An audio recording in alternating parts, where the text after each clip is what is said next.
해피 뉴 이어. 다시 한번 새해의 축복을 여러분에게 전합니다.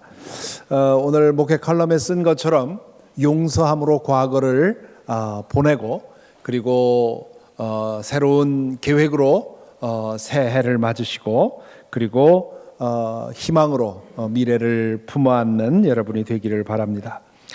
성경을 다 읽기 시작하셨죠? 대답을 안 하시는 분들은 뭐 그까짓 거 대답할 필요가 있나 그래서 대답 안 하는 거로 알겠습니다. 다 읽으셨죠? 예.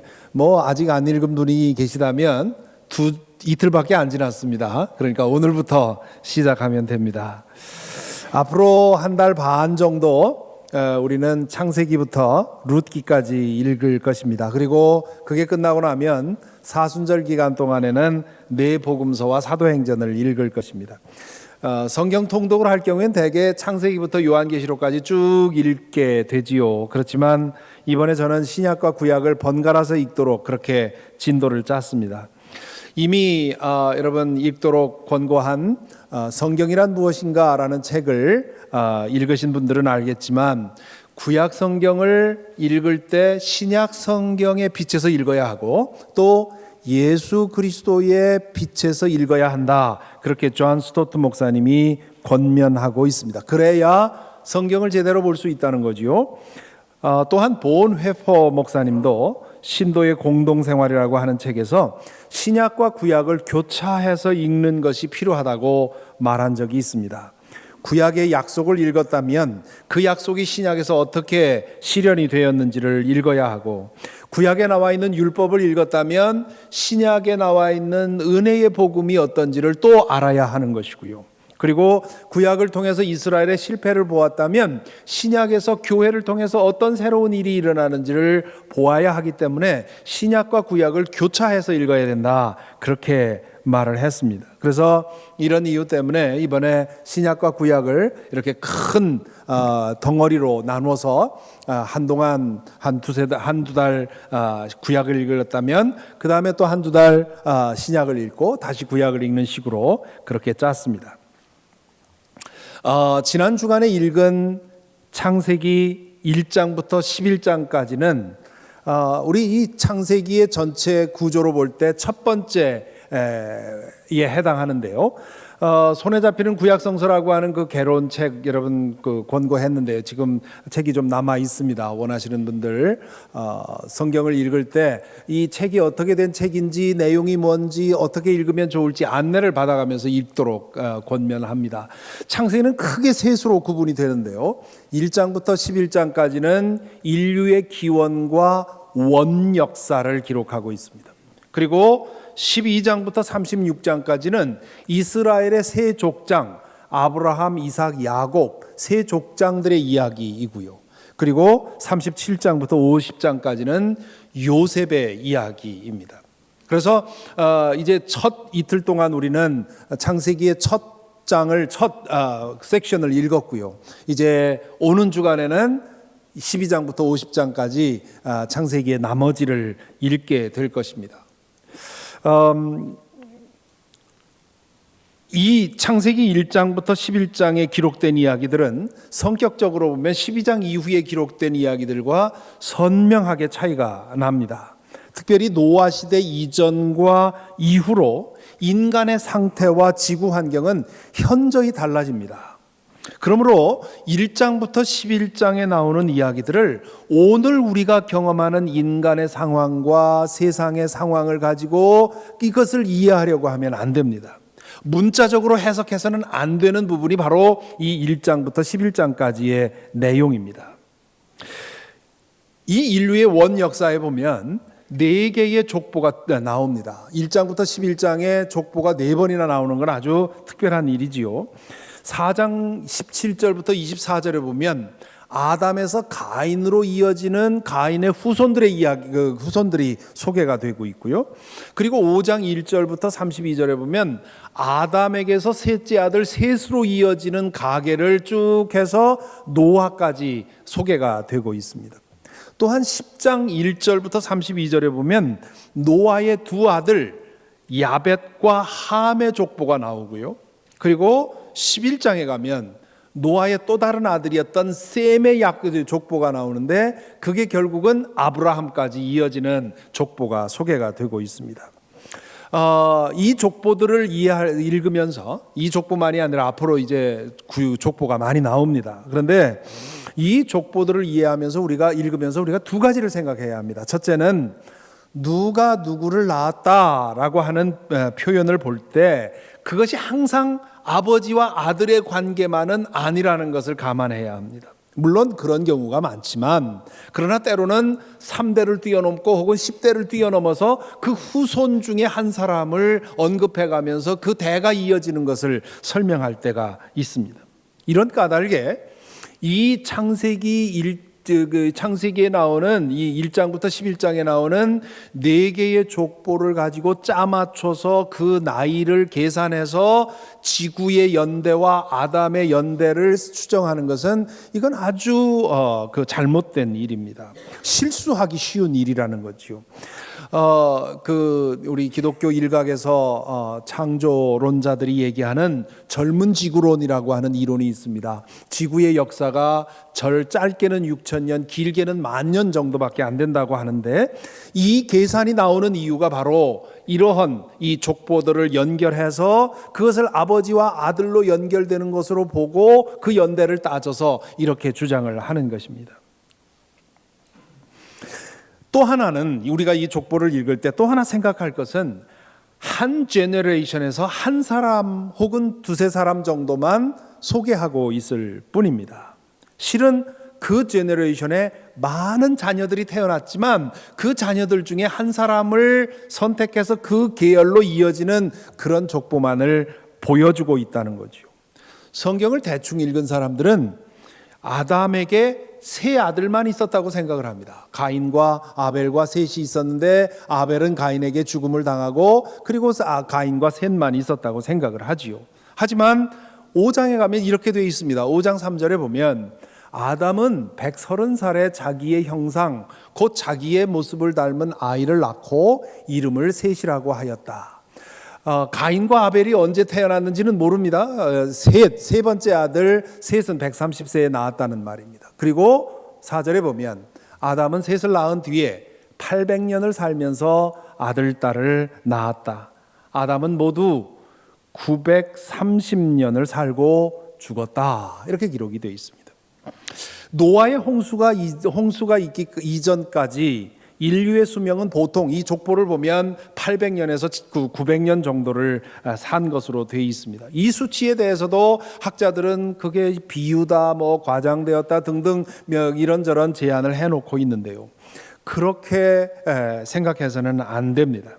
이것은 우리가 살고 있는 이 시대와 노아 이전의 시대가 질적으로 다른 시대라고 하는 것, 그렇기 때문에 그 시대가 어땠는지 알 수 없지만 있는 그대로 지금 우리가 경험하고 있는 이 세상의 경험으로 그것을 비추어서 해석해서는 안 된다고 하는 것을 다시 한번 확인하는 대목입니다. 그러므로 창세기 1장부터 11장에 기록된 이야기들은 무수한 질문을 만들어내게 되어 있습니다. 대부분의 질문들은 답을 할 수가 없는 질문들입니다. 왜냐하면 우리와 똑같은 상황에서 일어난 것이라면 대답할 수 있겠죠. 그러나 지금 우리가 경험하는 세상과는 전혀 다른 세상이었기 때문에, 다른 인간의 상태였기 때문에 거기에 대해서 제기하는 질문들은 대부분 답을 할 수가 없습니다. 가령 6장에 나오는 하나님의 아들들과 이 사람의 딸들, 그리고 그들 사이에서 태어난 거인종 네피림에 관한 얘기가 나오지요. 이것도 우리가 알 수 있는 것이 아닙니다. 성경을 읽을 때 모르는 것을 모르는 것으로 그대로 두고 지나가는 것은 매우 중요한 태도입니다. 지난주에 목회 칼럼에 썼듯이 질문이 생길 때 그 질문을 성경 통독 노트에 적어놓고는 그대로 읽어 나가시면 됩니다. 그러면 나중에 그 질문이 상관없어지거나 아니면 계속해서 읽는 성경 속에서 대답이 되거나 둘 중에 하나이고요. 이렇게도 저렇게도 대답이 안 되면 그건 우리가 해결할 수 없는 문제들입니다. 자, 1장부터 11장까지에 이르는 원역사를 한 자리에서 쭉 읽는 것은 마치 아마존의 그 밀림을 헬리콥터를 타고 쭉 둘러보는 것과 같습니다. 우리는 보통 성경을 읽을 때 이렇게 아주 짧은 단락으로 잘라서 그것만 이제 현미경 들여다보듯 보고 있는데요. 지금 우리가 통독하는 것은 마치 망원경을 가지고 전체를 둘러보는 것입니다. 그렇게 헬리콥터를 타고 아마존 정글을 쭉 보면 거기에 무슨 흐르는 그 관통하는 어떤 흐름 같은 게 보이지요. 성경도 마찬가지입니다. 1장부터 11장을 앉은 자리에서 쭉 읽다 보면 거기에 뭔가 흐르는 맥이 짚힙니다. 특별히 이 11장의 짧은 이야기들 속에서 다음과 같은 패턴이 거듭 반복되는 것을 볼 수가 있습니다. 이것도 역시 손에 잡히는 구약 성서라는 개론에 나오는 얘기입니다만은 인간에 대한 하나님의 사랑이 나오고요. 그리고 그 하나님의 사랑에 대해서 사랑으로 응답하지 못하고 그 사랑에 겨워서 하나님의 사랑에 반역하는 하나님의 그 사랑의 법도를 떠나서 자기의 욕심대로 살고 죄를 짓는 그런 이야기가 나오고요. 거기에 대해서 그로 인해서 인간이 겪는 불행과 하나님의 심판이 나옵니다. 그런데 그것으로 끝이 아니라 그렇게 불행당한 인간을 하나님은 또다시 찾으셔서 구원의 길을 열어주십니다. 이것이 이 1장부터 11장까지 적어도 4번 반복되는 하나의 패턴입니다. 먼저 아담과 하와에게서 이 패턴이 어떻게 나타나는가 보지요. 하나님은 온 우주를 창조하실 때 인간을 창조하십니다. 인간이 창조해달라고 한 건 아니고요. 하나님께서 그냥 인간을 사랑하셨기 때문에 당신의 형상을 닮아서 인간을 지고 거기에 성령의 숨을 불어 넣으십니다. 그리고 인간을 만물의 영장으로 창조의 꽃으로 그렇게 삼으셨습니다. 그리고는 당신이 창조한 모든 것을 맡기시고 그것을 관리하고 그것을 누리게 하셨죠. 다만 선악을 알게 하는 나무의 열매만 따먹지 말라 했습니다. 그게 무엇인지에 대해서도 우리는 정확히 알지 못하지만 여기서 이 명령을 하신 것은 피조물의 범위를 넘어서지 마라. 하나님의 영역을 침범하지 말라고 하는 피조물의 본분을 지키고 살라고 하는 그런 뜻이었다고 볼 수 있습니다. 아담과 하와는 한동안 그 범위 아래서 하나님의 사랑의 한계 안에 머물러 사는 것에 만족을 했습니다. 피조물은 자신의 위치를 지킬 때 가장 아름답고요, 또 가장 행복하게 되어 있습니다. 그런데 그들은 그 행복에 지겨워졌던 것 같습니다. 사탄은 그들을 유혹할 기회만 찾고 있었습니다. 우리 마음에 죄를 향한 갈망이 생기지 않는 한 사탄은 우리를 절대로 흔들 수가 없습니다. 그들의 마음에 바람이 들자 사탄은 그들을 흔들었고 결국 선악을 알게 하는 나무의 열매를 따먹게 되지요. 죄는 언제나 불행을 끌고 들어오게 되어 있습니다. 죄라고 하는 것은 하나님이 지어놓은 창조 질서를 어지럽히는 겁니다. 어지럽히게 되면 그 죄의 결과는 자신이 받게 되어 있는 것이지요. 둘 사이의 사랑에 금이 간 겁니다. 진실한 사랑 안에서 그들은 상대방을 자신과 똑같이 여겼습니다. 그렇기에 서로에게 부끄러움이 없었지요. 하지만 하나님에게 등을 돌리자마자 그들은 서로를 남남으로 여기게 되었고 부끄러움을 느끼게 되었습니다. 나중에 하나님께서 그들을 찾으셨을 때 아담은 당신이 지으신 저 여자 때문에 내가 죄를 짓게 되었다고 핑계를 댑니다. 그뿐이 아닙니다. 그들의 죄로 인해서 하나님의 창조 질서는 뒤죽박죽 되어버립니다. 창세기 3장에 보면 다 너희들의 죄로 인해서 어떤 어려움을 당하게 될 것인가를 하나님은 말씀을 하십니다. 하와는 그로 인해서 해산의 고통을 모든 여성들에게 넘겨주게 되었고 아담은 땀 흘려서 수고해야 하는 그 짐을 남성들에게 전가해 주었습니다. 그렇게 한 다음에 하나님이 너희들 내 명령을 어겼으니까 내가 완전히 버리겠다 하고 등진 것이 아닙니다. 창세기 3장 21절에 보면 이런 대목이 나옵니다. 주 하나님이 가죽옷을 만들어서 아담과 그의 아내에게 입혀주셨다. 앞에서 말했듯이 이 가죽옷이라는 것을 보고는 여기에 그 관심을 기울이지 말아야 합니다. 그 가죽이 소가죽일까 모필까 그런 생각하지 말아야 하고요. 또 비싼 가죽 잠바를 사면서 하나님도 가죽 옷으로 만들었는데 이건 용서하시겠지, 이런 생각하지 마시기 바랍니다. 우리가 생각하는 그런 가죽 옷이 아닙니다. 여기에 가죽 옷은 하나님에게 등을 쥐고 죄를 범한 인간을 하나님이 끝내 버리지 않으셨다고 하는 증거입니다. 인간은 하나님에게 등을 돌렸고 하나님은 그에 상응하는 징벌을 하셨지만 그것이 끝이 아니었습니다. 하나님은 여전히 그들을 보호하시고 돌보시고 회복의 길을 마련해 주셨습니다. 내 뜻을 저버렸으니 너희들은 이제 끝났다 하고 내버린 것이 아니라, 죄를 졌지만, 죄로 인해서 그들이 불행을 당했지만 여전히 그들의 수치와 그들을 위험으로부터 보호하기 위해서 그들을 돌보셨다 하는 그런 뜻이지요.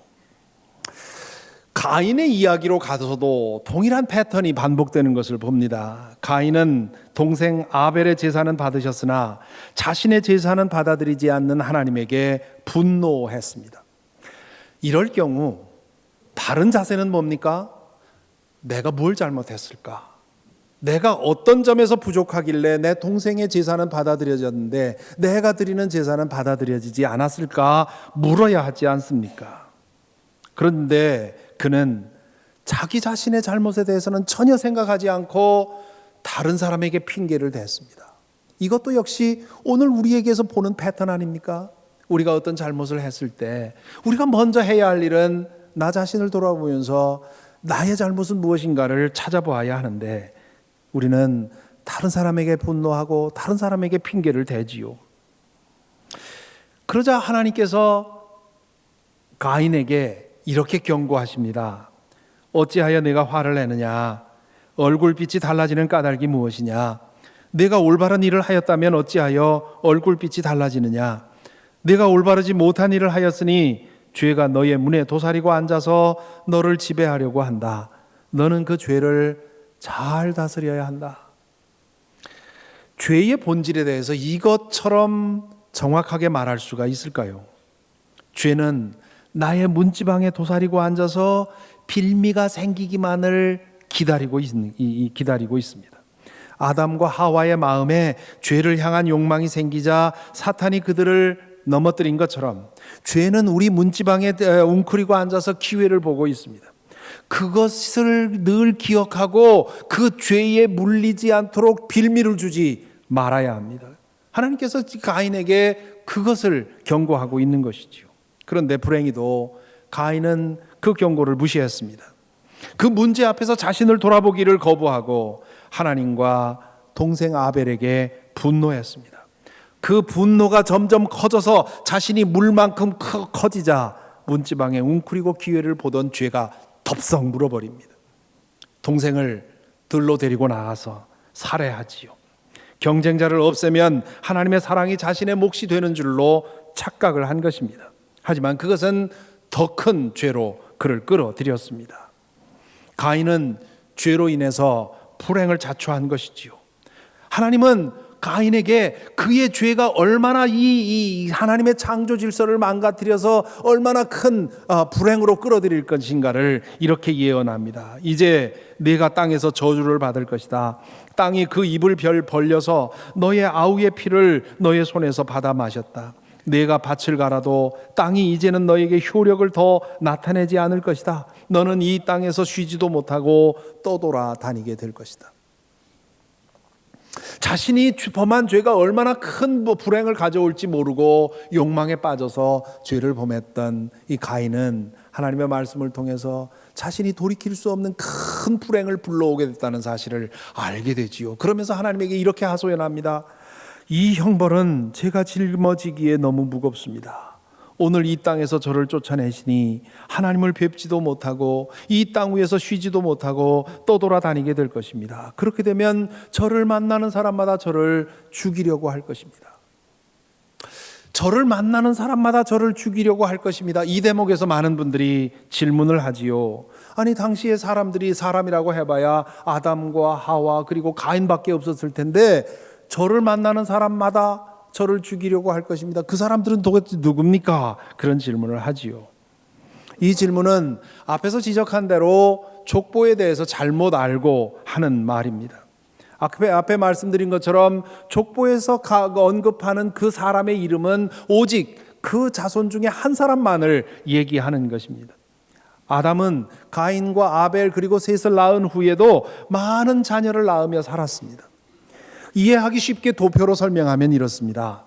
아담이 태어나서 950세에 죽었다, 그렇게 되어 있습니다. 그리고 130세에 셋을 낳았다고 되어 있지요. 그 이전에 이제 가인과 아벨을 낳았을 것입니다. 그리고는 셋을 낳은 후에 몇 명의 자식을 낳았는지 우리는 알지 못합니다. 그러나 930년 사는 동안에 많은 아들, 딸을 낳았다, 그렇게 성경은 말하고 있지 않습니까? 그러니까 가인이 이 정도 되었을 때면 벌써 이 아담과 하와의 자녀들이 여럿이 됐을 거고요. 그리고 셋이 150세에 에노스가 태어났습니다. 그리고 에노스가 90세 때 게난이 태어났고, 게난이 90세 때 마할랄렐이 태어났고, 마할랄렐이 65세일 때 아렛이 태어나고, 이렇게 되어 있습니다. 그러니까 계산적으로 보면 이 아담이 살아 생전에 적어도 8 generation이 태어났다는 말이죠. 그리고 그 한 사람만이 아니라 셋은 150세 이후에 죽을 때까지 여러 명의 자녀를 낳았고요. 에노스도 그랬고요. 계속 그랬다는 얘기입니다. 그러니까 지금 아담의 살아 생전의 인구는 기하급수적으로 팽창했다는 얘기지요. 그러니까 이런 상황을 생각하면 가인이 내가 돌아다니면 사람들이 나를 해칠 것입니다라고 말한 것은 전혀 이상한 일이 아닙니다. 그런데 가인이 이렇게 두려워 떨자 하나님께서 뭐라고 하십니까? 그렇지 않다. 가인을 죽이는 자는 7갑절로 벌을 받을 것이다, 그렇게 말씀하신 후에 그에게 표를 찍어주었다 그랬습니다. 그 표도 역시 어디에 찍었는지 어떤 표인지 우리는 알지 못합니다. 어찌됐든 하나님은 자신의 동생을 시기심으로 죽인 인류 첫 번째 살인자인 가인을 완전히 내치지 않고, 그가 그의 죄에 해당하는 벌은 받겠지만, 그러나 그에게 하나님은 완전히 손을 떼지 않고 그를 구원하는 그런 장치를 마련해 주셨다는 것이지요. 노아의 이야기로 가도 마찬가지입니다. 노아 시대의 인간의 죄악은 극에 달하지요. 그 타락상에 대해서 창세기 6장은 이렇게 말합니다. 하나님이 보시니 세상이 썩었고 무법천지가 되어 있었다. 하나님이 땅을 보시니 썩어 있었다. 살과 피를 지니고 땅 위에서 사는 모든 사람들의 삶이 속속들이 썩어 있었다. 히브리어 어법에서 동일한 단어를 3번 반복하면 그 최대 강조가 됩니다. 거룩, 거룩, 거룩. 그 말은 최대의 거룩을 말합니다. 오늘 이 4장 11절 12절에서 저자는 인간이 썩었다, 썩었다, 속속들이 썩어 있었다, 이렇게 3번이나 반복을 합니다. 하나님의 기준에서 볼 때 인간은 더 어찌할 수 없을 만큼 속속들이 썩어 있었다, 그런 뜻입니다. 그로 인해서 하나님은 물로 심판하기를 작정을 합니다. 그런데 이 심판에 있어서도 하나님은 구원을 위한 배려를 잊지 않으십니다. 하나님과 동행하는 사람, 당대에 의롭고 흠이 없었던 한 사람 노아를 부르셔서 방주를 마련하십니다. 인간의 죄악으로 인해서 하나님이 진노하셨지만, 그러나 끝내 인간에 대한 미련을 버리지 못했다는 말이지요. 그 이후에 이어지는 바벨탑 이야기에서도 마찬가지입니다. 사람들은 도시를 하나 세우고, 그리고 거기에 하늘 끝까지 올라갈 수 있는 그런 탑을 쌓아 올립니다. 그들의 생각에서 그렇게 쌓아 올리면 하나님의 있는 곳에 닿겠다고 생각을 했겠지요. 하나님이 되고자 하는, 하나님보다 높아지고자 하는, 하나님의 영역을 침범하고자 하는, 스스로 자신의 하나님이 되고자 하는 그들의 마음이 표현된 것입니다. 하나님께서는 그 인간의 언어를 흩어놓으심으로써 그들의 계획을 좌절시키십니다. 그로 인해서 하나로 결집되었던 인류는 사방으로 흩어져서 각자의 언어를 따라 살아가게 되지요. 인간의 반역에 대해서 하나님이 다시 심판으로 대항하신 것입니다. 그런데 이번에도 영영 심판으로 끝내지 않으셨습니다. 11장에 보면 셈의 족보가 나오지요. 그 족보는 계속해서 흘러서 결국 데라에게 이르고 데라의 세 자녀 중에 하나인 아브라함에게 이릅니다. 아브라함의 이야기는 이제 오늘부터 읽게 될 12장 이후로부터 이제 전개가 되는데요. 그는 바벨탑 사건으로 그리고 그로 인해서 받은 심판으로 인해서 인류에게 드리워진 그 어둠을 뚫고 아주 작은 빛이 다시 시작되는 그런 희망의 단초로 등장을 하는 것입니다. 온 민족을 흩어놓으신 하나님은 아브라함이라고 하는 한 민족을 통해서, 선민을 통해서 온 민족을 구원하기 위한 새로운 계획을 시작하시는 것입니다.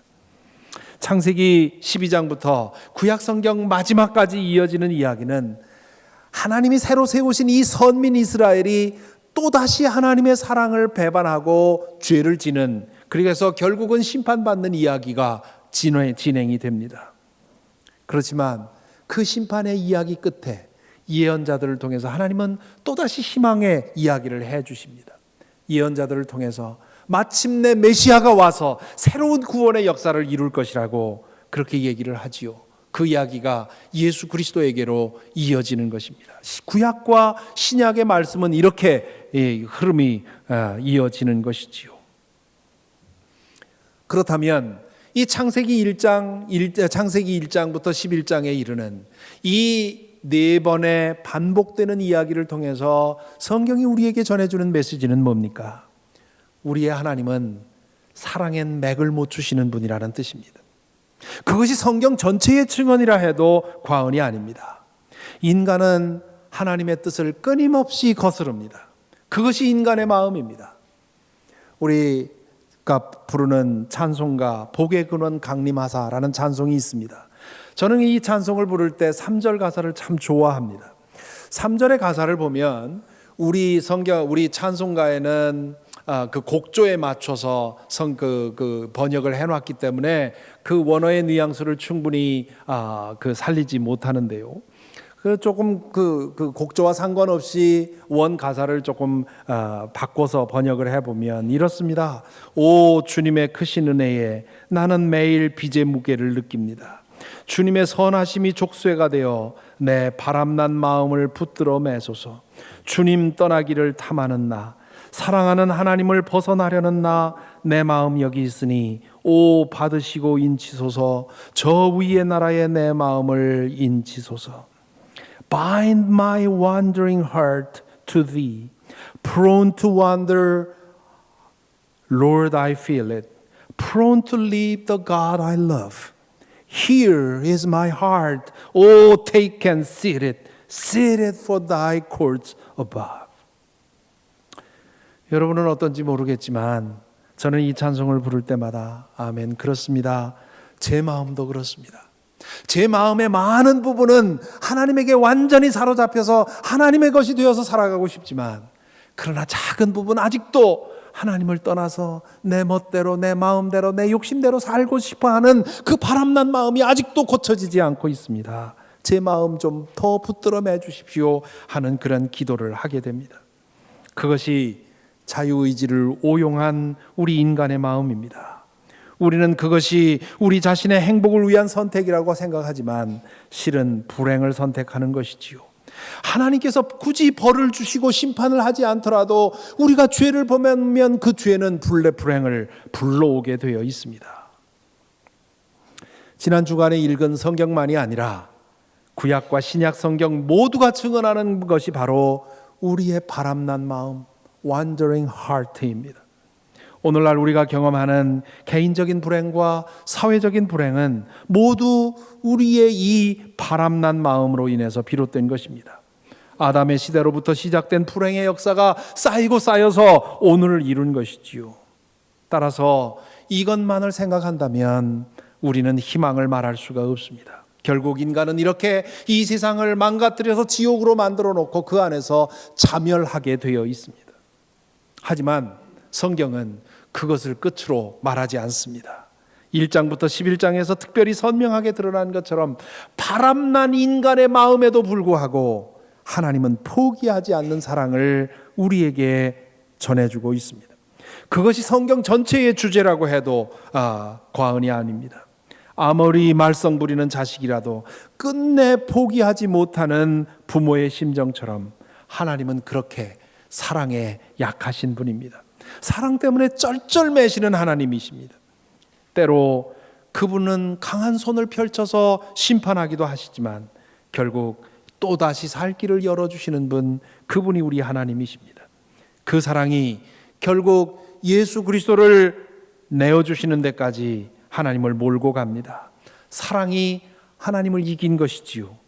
우리를 구원하시기 위해서 하나님께서는 다 주신 것입니다. 그것이 바로 저 십자가 아닙니까? 공중에 두 팔을 활짝 벌리고 벌거벗고 서 있는 저 십자가는 모든 것을 다 내어주고서라도 우리를 구원하시려는 하나님의 사랑을 보여줍니다. 저 십자가는 에덴에서 하나님이 아담과 하와에게 입혀주셨던 그 가죽옷으로부터 시작된 것이라고 할 수 있습니다. 그 은혜를 믿는 사람만이 아까 부른 찬송처럼 우리의 바람난 마음 하나님 아시지요. 내 바람난 마음 아시지요. 나의 연약함 아시지요. 나의 더러움 아시지요. 나의 죄를 아시지요. 그럼에도 불구하고 내가 기댈 것 하나님밖에 없습니다. 나를 받아주시고 나를 붙들어 매소서 기도하게 되는 것입니다. 새해 첫 주일입니다. 새해 예배를 드리면서 여러분의 마음은 다 같을 것입니다. 새로운 새해에는 좀 더 새로운 삶을 살고 좀 더 복된 삶을 누리기를 바라는 마음 예외가 없을 것입니다. 자, 그렇다면 무엇으로 우리는 다가오는 새해를 복되게 만들겠습니까? 하나님의 은혜밖에 없습니다. 사랑에 약한 우리 하나님에게 밖에는 기대할 것이 없습니다. 집 나간 자식을 위해서 매일 밤 따뜻한 밥 한 그릇을 아랫목에 덮어두고 자는 어머니처럼 아버지가 화나서 문을 걸어 잠근 것을 조용히 나가서 빗장을 열어놓고 언제라도 아들이 찾아오면 들어올 수 있도록 문을 빠끔히 열어놓고 주무시는 어머니의 심정과 같은 그런 하나님의 사랑을 우리가 믿는다면 우리는 올해도 주님의 사랑 의지에서 살아가게 될 것입니다. 지난주에 저는 아주 마음 찡하게 하는 그런 선물을 받았습니다. 몇 년 전에 미국으로 이민을 와서 우리 교회에 나와서 주님을 믿기 시작한 자매가 있었습니다. 한국에서는 불자였는데 그 자매님은 우리 교회에서 세례를 받고 믿음 생활을 착실히 했습니다. 그 자매로 인해서 남편과 당시 고등학생의 딸도 세례를 받았습니다. 그런데 얼마 되지 않아서 그 자매의 몸에서 암이 발견이 되었습니다. 치료를 위해서 남편과 딸을 이곳에 두고 그분은 치료차 한국으로 갔습니다. 이민 온 땅에서 뿌리를 내리기도 전에 암초를 만난 것이지요. 2년 넘게 암과 고통스러운 싸움을 하다가 작년에 하나님의 부르심을 받았습니다. 너무도 착하고 예쁘고 그리고 신실한 분이었습니다. 중보기도 하시는 분들 다 기억하는 이름 이남진 자매입니다. 그 자매가 한국으로 돌아간 후 남편과 따님은 교회에 나오질 않았습니다. 나올 수가 없었습니다. 주일에도 일을 하고 해야 했기 때문에 예배에 나올 수 있는 사정이 아니었지요.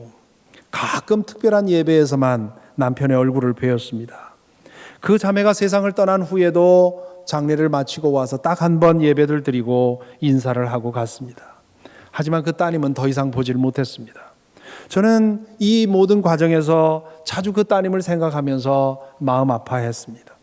왜냐하면 처음 이민 왔을 때도 그렇고 그리고 교회에 나오면서도 그 따님의 얼굴은 행복해 보이질 않았습니다. 얼굴 표정에 분노 같은 것이 항상 느껴졌습니다. 세례를 받은 것도 아마 엄마의 성화 때문이었던 것 같습니다.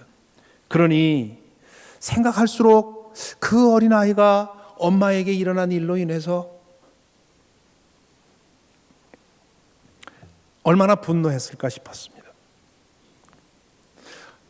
엄마가 하나님을 얼마나 좋아했는데 그렇게 좋아하는 하나님이 계시다면 어쩌면 이럴 수 있느냐고, 난 그런 하나님 못 믿겠다고, 그런 하나님 존재하지 않을 거라고 그렇게 말했을성 싶어서 그 아이가 결국 영영 하나님에게 등지고 살면 어쩌나 생각을 했었습니다. 그런데 지난 성탄일 예배 때 1년에 한 번 쉬는 날이니까 그 남편과 자매가 이제 대학교 2학년이 된 부녀가 환한 얼굴로 예배에 왔습니다. 너무도 놀랐습니다. 남편은 원래 착한 미소로 가득한 분이었습니다. 그런데 따님은 과거에 보던 그 모습과 너무도 달랐습니다. 환해진 표정으로 인사를 하고 가는데 도대체 그 사이에 어떤 일이 일어났느냐고 가서 묻고 싶었는데 그 순간에 사라졌습니다. 후에 전화해서 알아보고 하려 했지만 소식이 닿질 않아서 그 이후에 팔로우업을 못했습니다. 그런데 며칠 지나서 재정부에서 제게 알려왔습니다. 그 따님이 그날 엄마를 추모하는 헌금을 드리면서 그 헌금 봉투에 짧은 편지를 넣어놨다고. 그래서 그 편지를 저에게 전해주십니다. 그 편지의 내용이 이렇습니다. 엄마가 하늘나라에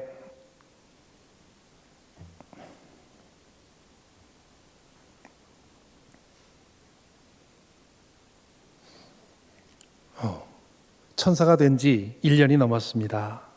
지난 1년간 참 많은 일에도 불구하고 저희를 눈동자처럼 보호해 주시고, 제가 어제 오늘 전혀 이 일부까지는 흔들리지 않았는데 앞에서 자꾸 우시니까 제가 제대로 못하겠습니다. 아시는 분들 아시기 때문에.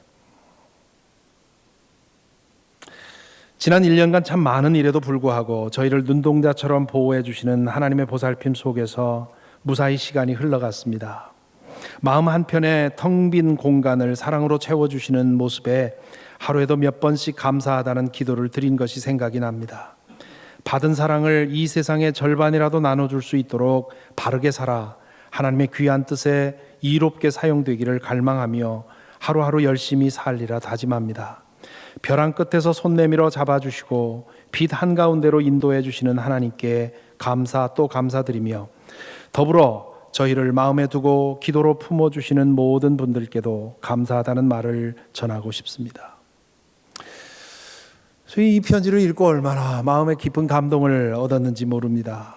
그 가정에 대한 애틋한 마음이 저에게 있었지만 번번이 연락도 되지 않고, 또 기껏해야 3년 전에 한국에 잠시 방문했을 때 병원에 가서 기도해 드린 것밖에 그 외에 아무것도 하지 못했습니다. 그래서 늘 마음에 빚이 있었습니다. 목사로서 내가 한 일이 없었다고 하는 것 때문에 늘 안타까웠는데요.